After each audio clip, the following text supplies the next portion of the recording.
Just wanted to check, Benita, are you present? I think you are. Yes, good morning. Can you hear me okay?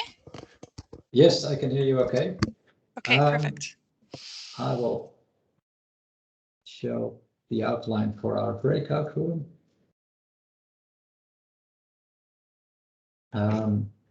So first I will give the floor to Benita van Miltenburg. Sounds Dutch to us, so maybe I pronounce it wrong or right. Who will introduce a case brought in by the city of Guelph, where they are looking at an intersection very close to the city center and are looking for some design ideas. What we will do is kind of first open the floor to all the people present in our breakout room, some first reactions, and also to hear from your ideas, also from other cities, other participants. And then my colleague Thomas, so there are two Thomases from Goudappel, will also show some of our first ideas, kind of based on the information that we received from Benita, which was really helpful. And then we will see if that leads to further discussion. And at the end, Benita, we will ask you to maybe kind of think about two lessons that we will also share with the plenary session during our final 15 minutes. But I will first give the floor to you. Okay, perfect. Thank you for that introduction, and thanks so much for the session so far. So the intersection that Guelph submitted is the intersection of Woolwich and Aramasa. It's sort of one of the entranceways to downtown. So Aramasa becomes Wyndham at the bend there on the south side of this map. And that is one of our main streets running through downtown Guelph. So this is an important intersection for us because it is that pillar entering into downtown. So just some interesting things to point out about it. It's a little bit skewed. It's not at a perfect right angle, as you can see with the curve that comes in from Wyndham. So that impacts sight lines going to and from Wyndham Street. And as of right now, there are some turning movements that are prohibited at in this intersection because of those skewed angles. Along the river there, you can see there's a bridge just sort of on the north side of the drawing, and yeah, exactly there. So that's going over a river, and just on the south side of the river is one of our main trails. It's called the Downtown Trail. So that's one of our crosstown trails. It leads all the way to the north end of Guelph, and then sort of weaves through downtown and connects into a trail system that runs along two of Guelph's rivers. So that's an important location for us, and it obviously has a lot of cycling and pedestrian traffic. But because of the various components at this intersection, there's no crossing at that location. So it's hard to see, obviously, from the aerial, but that is a fairly large hill. So Woolwich Street is at the top of the hill, and then you go down the hill to cross over the bridge and then up another hill on the other side. Anyone who's been to Guelph knows that we've got quite the topography, not quite the flat cycling dream of the Netherlands. So there are some hills there, some challenging grades to work with, and as well beside the downtown trail, there's a train track.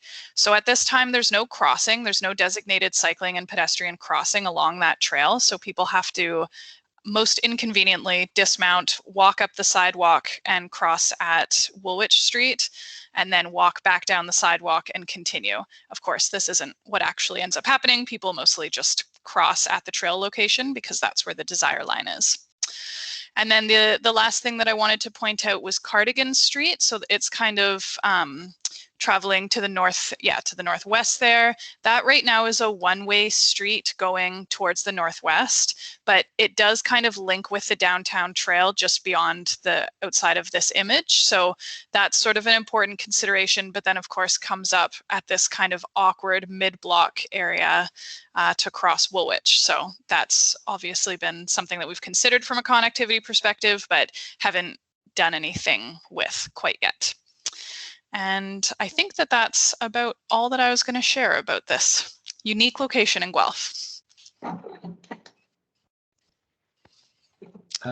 Thank you, Benita. So maybe first I would like to give the opportunity to the other participants of our breakout room to maybe ask more questions to Benita, or maybe share some of your first ideas or reactions. And I think it's nice now we're in a smaller group that please also say from which city or organization you are, and then we get to know each other a little better. Who would like to respond?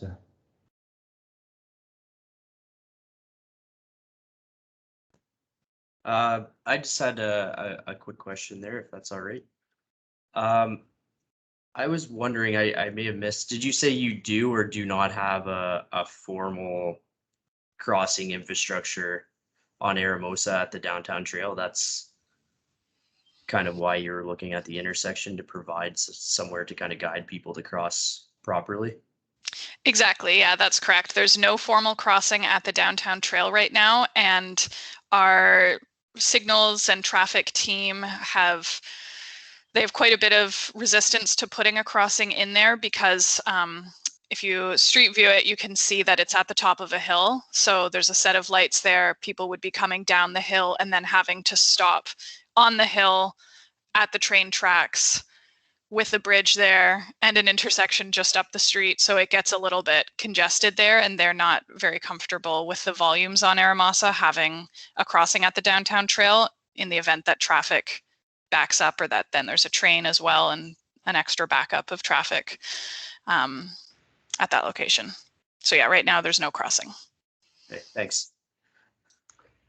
And I'm Ben from Sarnia. One question I have, would both Aramosa and Woolwich be equal in catchment streets for cyclists, or is one used more than others? Yeah, that's a great question. I would say Woolwich is used quite a bit more. It connects into a more dense network of other more cycling friendly streets. It doesn't have cycling infrastructure at this time, but it is on the cycling master plan to receive cycling infrastructure. Because of Aramosa being situated on such a big hill, it's really a significant hill, and unless you have an e-bike, most normal average cyclists are not looking to bike up that hill. It's more that they're using the trail running next to the river as one of the main commuter networks. So really the majority of the traffic is on the downtown trail, and then both Woolwich and definitely Woolwich and a little bit Wyndham and Aramosa would be receiving as well some traffic. Thank you.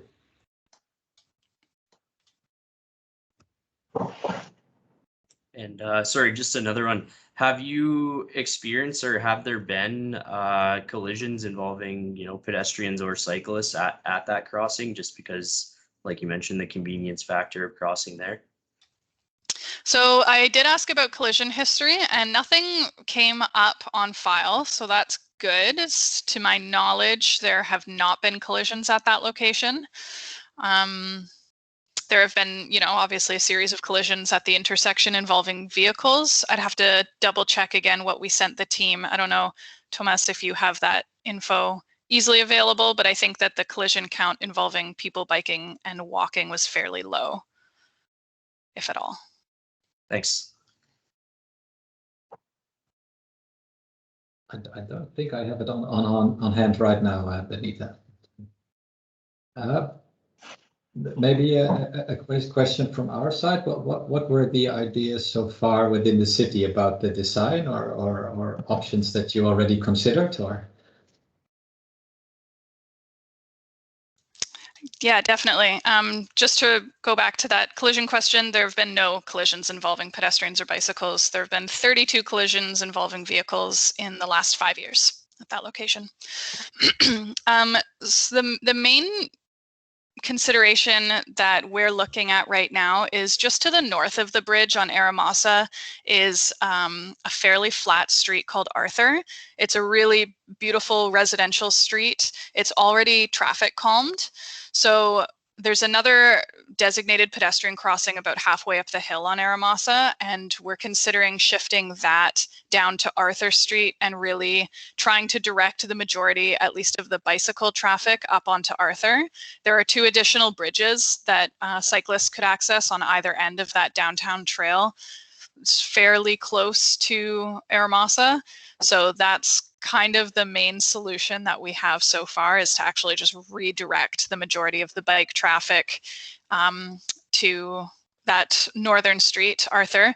The other option for consideration would be to reverse Cardigan Street or remove some of the on-street parking and make it at least bi-directional for cyclists, and then channel them up Cardigan so that they are crossing at the intersection.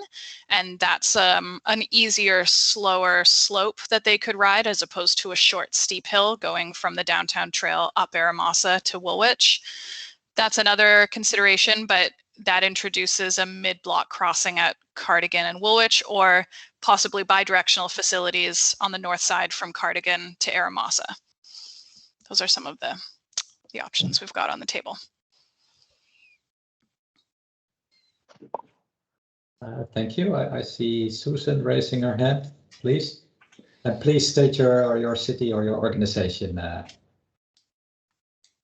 Yeah, sure. So I'm Sue Sauve. I'm with the city of Peterborough, and we're a similar sized community with Guelph, and we have some similar challenges and opportunities. So with this particular location, I wonder if the trail could be moved closer to the Aramosa Bridge, and that the trail go under the bridge, because I think that desire line is going to remain, and to provide something there might be a good opportunity. So some kind of underpass at the bridge. Thank you, Susan. That's actually a great suggestion. That's actually also a solution we see a lot in the Netherlands, where you have to where you want to have a continuous trail along a river, and if the height of the bridge allows it, that you actually go under the bridge as well. Yeah, thank you. A lovely city, by the way, Peterborough. I was there last year visiting the locks, and it was great. Thank you. Oh, we had Adrian Koch here for a few days 2 years ago as well. He's from Rebel, right? Or is he? Never mind. He's from Delft. Okay.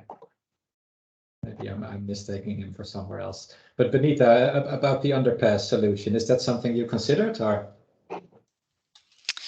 I think it's a possibility. We have some challenging policies right now around underpasses. Specifically, we can't build in a floodplain.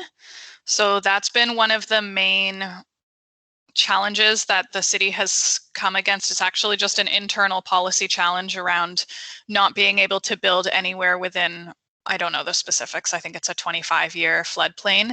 And I think that I'm not an engineer, and I can't comment too much on what is required to make an underpass work at a bridge like that. But so far, that's been my understanding, especially there's a fairly high profile crossing further up at Speedvale in Guelph. And basically everyone, council and the community, are all working really hard to get an underpass in there. And so far, the policies have been difficult to sort of come to terms with. Yeah, I understand. That's actually something, it's always really hard in our profession. Do you design for the exception, or do you design for the normal situation? And in the Netherlands, we also have a lot of water, a lot of floodplains. So we have parts of that sometimes are underwater. And then, of course, you cannot use the cycle path. But if the water has receded, then of course, you can use it most of the times. But that's I know how difficult it can be with these institutionalized rules. And I'm just looking around the room, and maybe everyone that is okay with having the camera on, please turn it on. It's nice to see some faces. But if you're not okay, then please leave it off. No worry. Is there anyone else who wants to add, or shall I ask Thomas to highlight some of our ideas? I see Ben raising his finger. Please, Yeah, I Ben. would just pop in one other question. Based on the conversation so far, it sounds like we've got 3 parallel tracks. We've got people biking on Woolwich, we've got people biking on the downtown trail, and then out of the picture, to the north, if it's that way, is this other traffic calmed road. How, other than that ugly coming up Cardigan Street from a cyclist perspective, is there any way we can join those 3? Do we even need to join those 3? Are all the biking traffic heading in that similar parallel direction? Yeah, it's a great a great question. I think that for the most part, the 3 can be joined. I think the only challenge is getting people into the downtown. So coming into downtown on Wyndham Street North, from an economic development and transportation perspective, obviously we would like to get people straight into downtown at the main arteries into the core. So I think that we would want to make it possible to get people into downtown, but if people are bypassing downtown, definitely they are using the downtown trail or Arthur Street. And I think that with if we were to make Arthur Street a really pleasant, inviting bicycle boulevard, I think we would redirect a lot of the traffic on the downtown trail to Arthur for that stretch. Yeah. I know this, I'm a lay guy, so this is a completely ridiculous suggestion, but if the Aramosa Bridge is high, if Woolwich is high, if there's a huge dip that occurs in there, if you're trying to get that line of desire to go under, could you elevate significantly Aramosa Road and allow the biking traffic to pass under? I think with the right amount of money, anything is possible.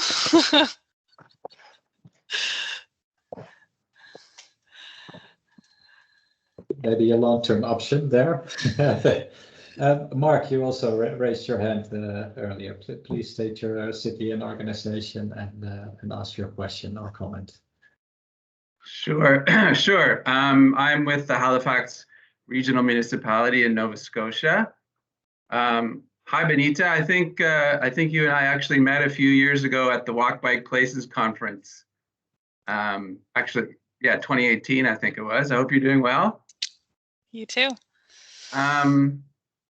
Did you mention the traffic volumes on Aramosa Road? I forget.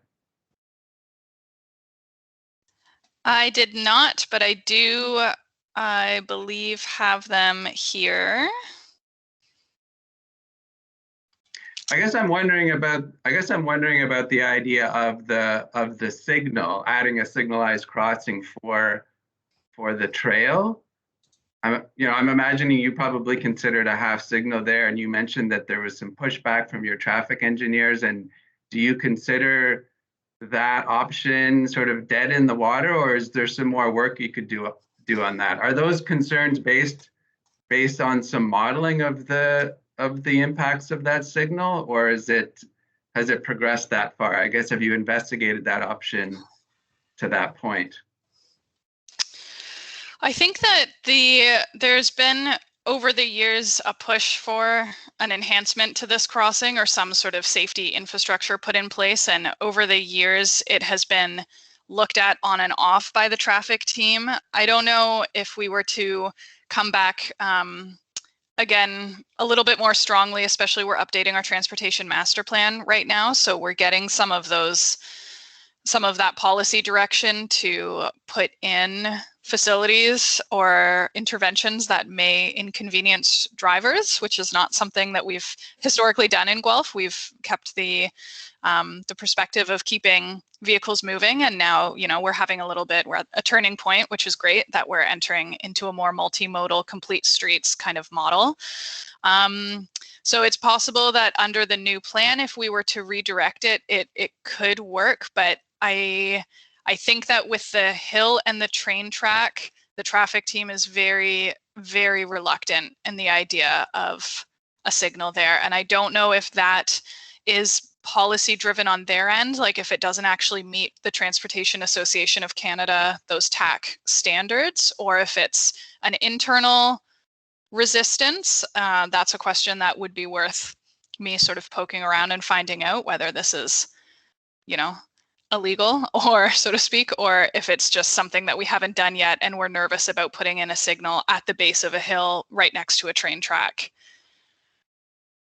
I imagine that every time a train goes by there, it effectively acts as a red signal for traffic on Eramosa, right? So I'm not sure how, I mean, I'm not a traffic engineer myself, but I'm not sure how a signal there would be much different from closing the street because of a train crossing. Yeah, for sure. A little bit of it is that's our internal train network, so it only covers the limits of Guelph, so it's just used for transportation within Guelph. I think that we only have one train per day there, whereas we have on average about 300 cyclists per day along that trail network. So when we start thinking about triggering that signal 300 times a day, maybe that's what has historically gotten the backs up of the traffic team. But you're right, obviously functionally vehicles are stopped at that exact location at least once a day. Maybe it's worth doing some studies around how that would work during different times of the day at different volumes. One option that we're just starting to install in Halifax, you know, at bikeway crossings across major streets where it's difficult for cyclists to get a gap, is instead of a half signal or a signal, we're installing RRFBs, the rapid flashing beacons, you know, that have become more popular recently at pedestrian crossings. We don't actually have the sort of legal basis in place right now in the province to allow cyclists to activate those beacons and then, you know, legally have the right of way across the crosswalk. But we're anticipating those changes coming soon because our Motor Vehicle Act is being updated and replaced with new legislation. So maybe that, you know, that's one option to consider in the future, is to have a you know, some kind of a signalized bicycle and pedestrian crossing that can be activated by both pedestrians and cyclists. Yeah, I love that idea, especially because I know in Ontario, those pedestrian crossovers only have vehicles stop while the lights are flashing and there's someone actually crossing. So the timing is a little bit, like the turnover is a little bit more quick because it's not a full signal cycle that happens and then everyone's crossed and all the vehicles are still stopped waiting at a red light for another, you know, minute and a half. It's like once everyone's crossed, the vehicles are permitted to start going again. So I don't know how our Dutch colleagues feel about that kind of a signal design, but it's definitely one in Ontario that's opened up opportunities to not have people stopping at locations that are deemed, you know, a place that queuing could happen and could become a risk, such as near a railroad, because you can have the vehicles proceed immediately once everyone's across the intersection.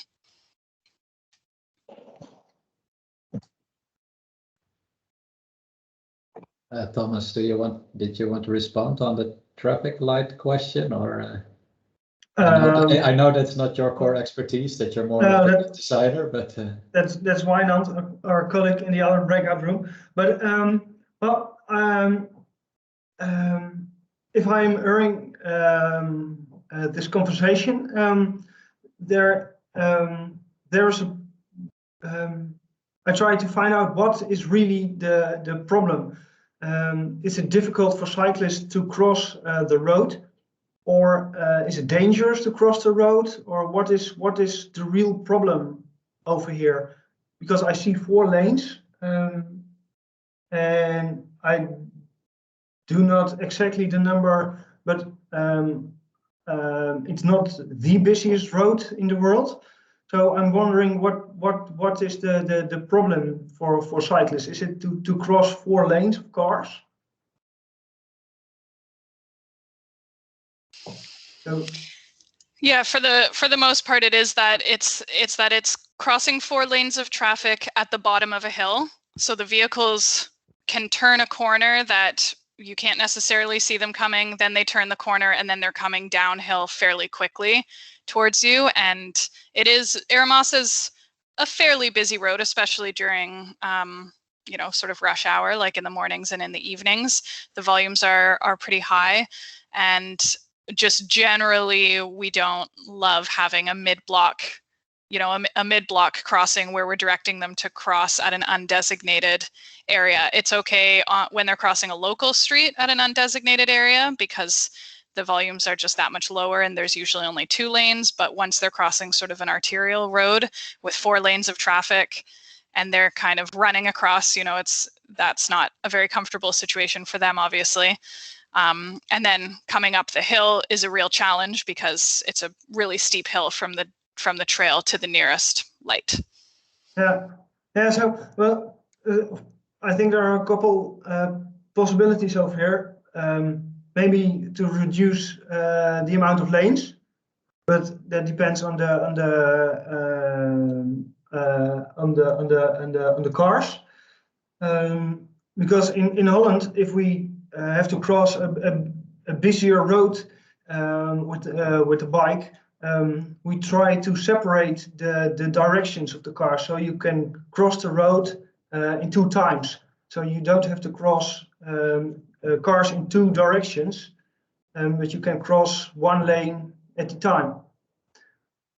So I don't know if that is a possibility over here. And the other thing is maybe you want too much over here. If it's not possible to reduce the lanes, it's not possible to put some traffic lights, warning lights, or something like that. Maybe you have to ask yourself: is it possible to cross the road here with a bike? And I think great questions, Thomas. And I think Benita, kind of what you mentioned earlier, kind of looking also at another street, kind of north of the bridges, maybe also emphasizing that question a little bit. Maybe, Thomas, it's a good idea that you also show some of our ideas. I think it's good to stress that for now we mainly focus actually on the intersection itself.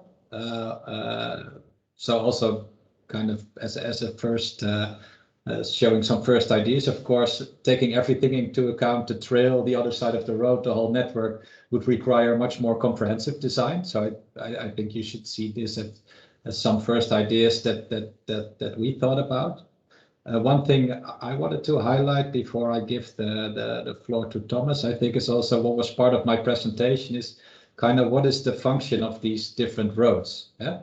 And what is also kind of your long-term perspective. So example, for Wyndham Street that runs into the city center, what kind of street is that? Is that still for traffic going to the other side of the city, or is that for people that want to shop and park there and can maybe slow down and traffic calm?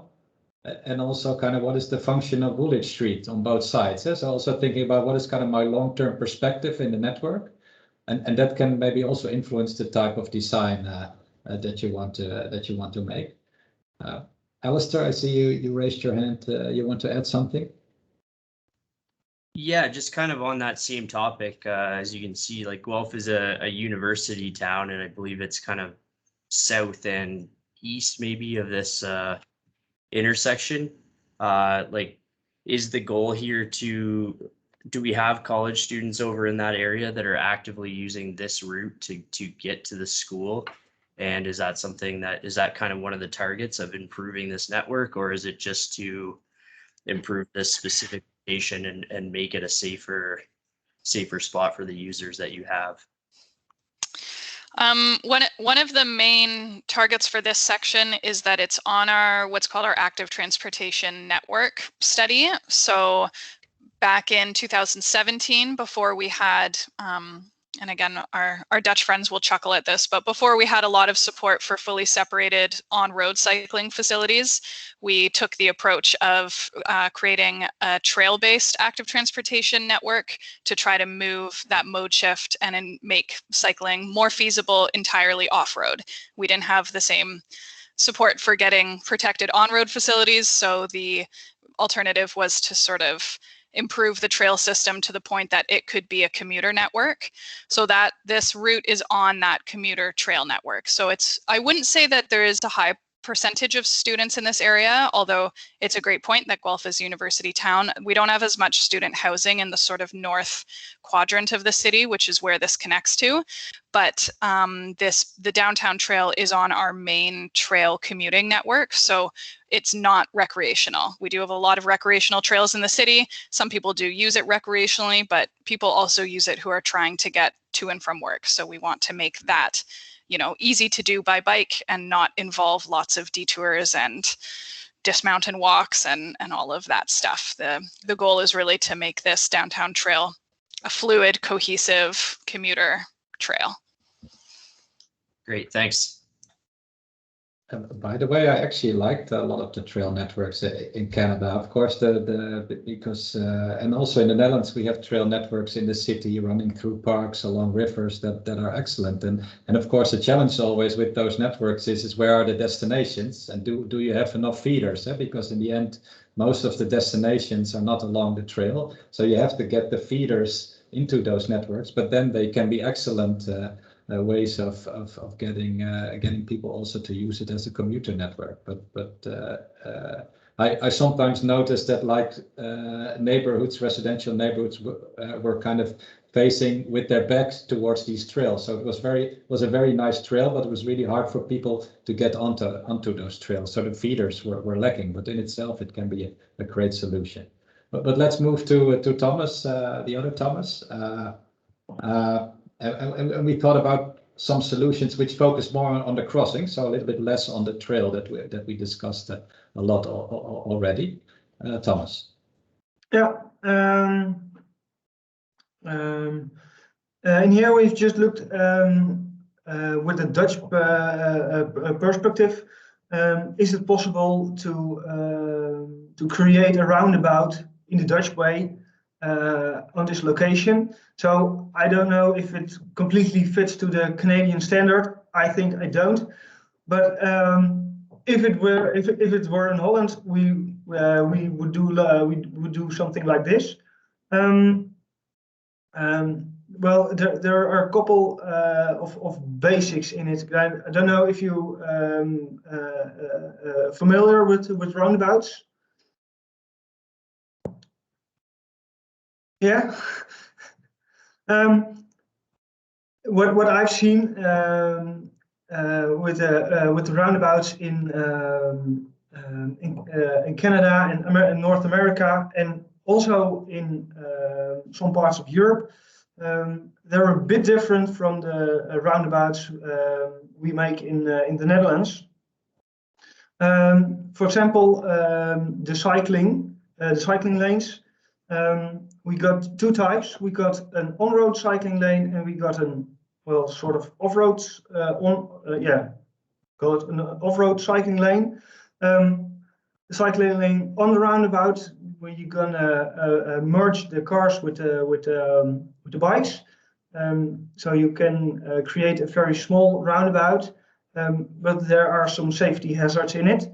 And the most safe way is to put the cycling lane away from the cars. Yeah, we extended the circle of the roundabout with 5 meters, so there is space between the roundabout for the cars and for the cyclists. Thomas, can you bij de rotonde afrijdt, where you exit the roundabout? Gone. Yes, en dan kan je de muis stilhouden waar je de rotonde afrijdt? Ja, over there. We use a distance of 5 meters because the average Dutch car, European car, is around 5 meters. So if you leave the roundabout, you have to give way to cyclists, because everyone on the roundabout has the right of way. So that I don't know if you got a standard sized car in Canada where you're designing on.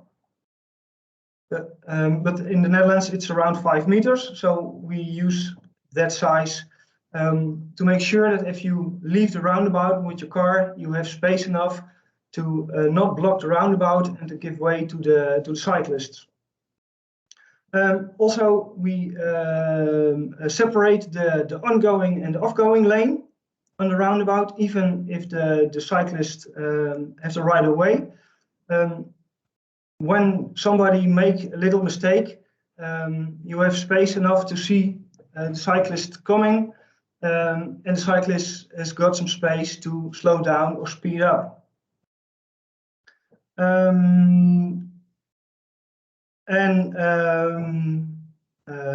We mostly put the pedestrian crossing the zebra. We put putting right next to the cyclist. So you just got one point where you we have a crossing between cars and slower traffic. I think that are the most common things of the Dutch roundabouts. Oh, yeah, and something, another thing,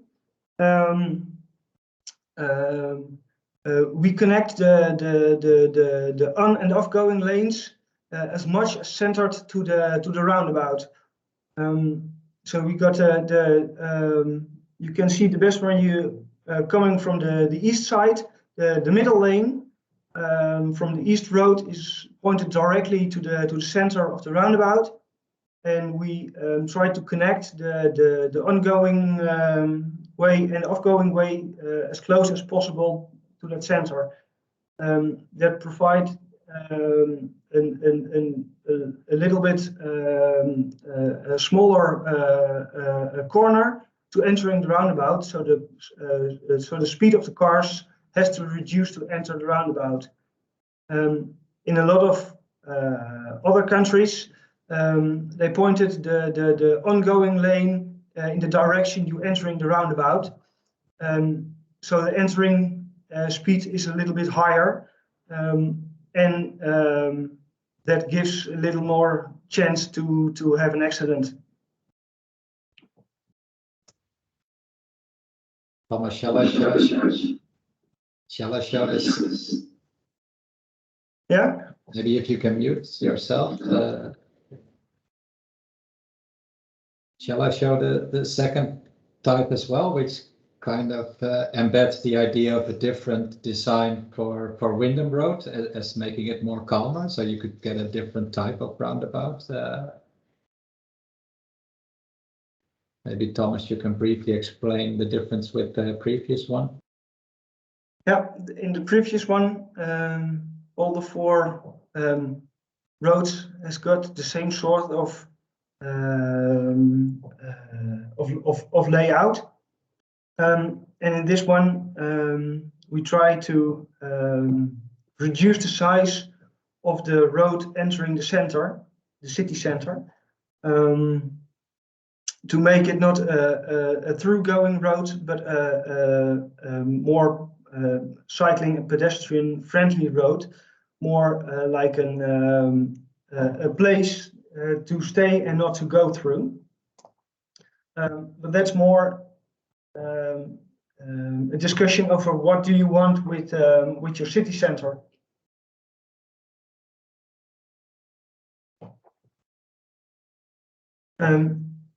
Yeah, and we got some traffic lights.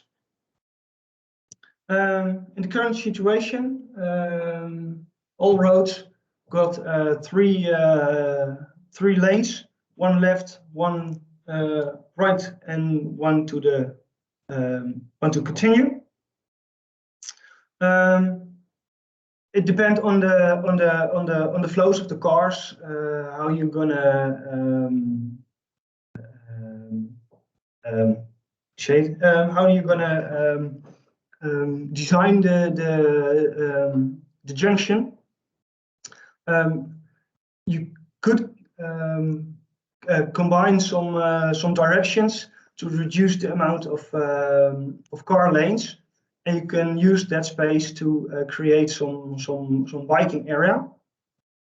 With that, you got also a lot of space in the corners of the junction, and that space you can use to create a safe biking area where you can separate the bikes from the cars. So in your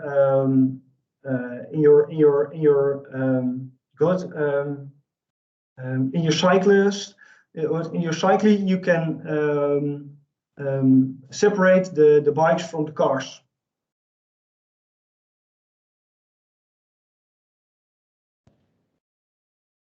Maybe because I think we only have 4 more minutes left, so maybe also give some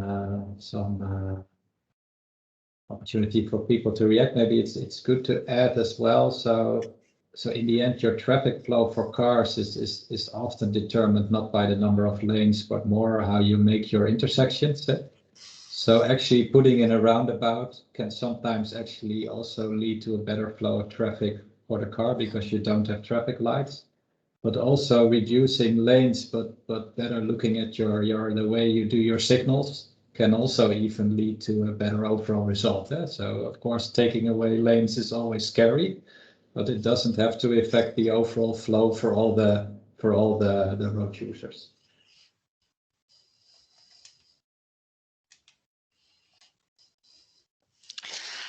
Awesome. Yeah, go ahead. From a budget perspective, I'm assuming that the roundabout would be double the price of the traffic lights, just at a raw amount. Depends. In building, yes. In maintain, it doesn't. So it's a long-term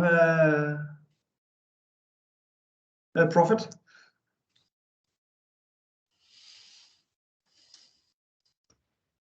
I think, Mark, I will come to you soon. Benita already kind of wanted to respond. Benita, go ahead.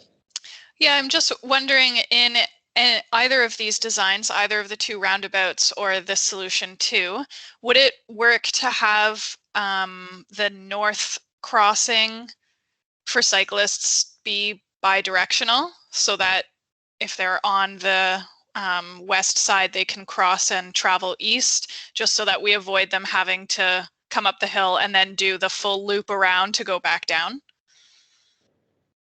Yeah, that's really good, possible. The only thing is it's a one-way street entering from Woolwich. Yes. So you have a point of conflict between cyclists there coming up the hill and cars that are entering the street, so Woolwich. So you have to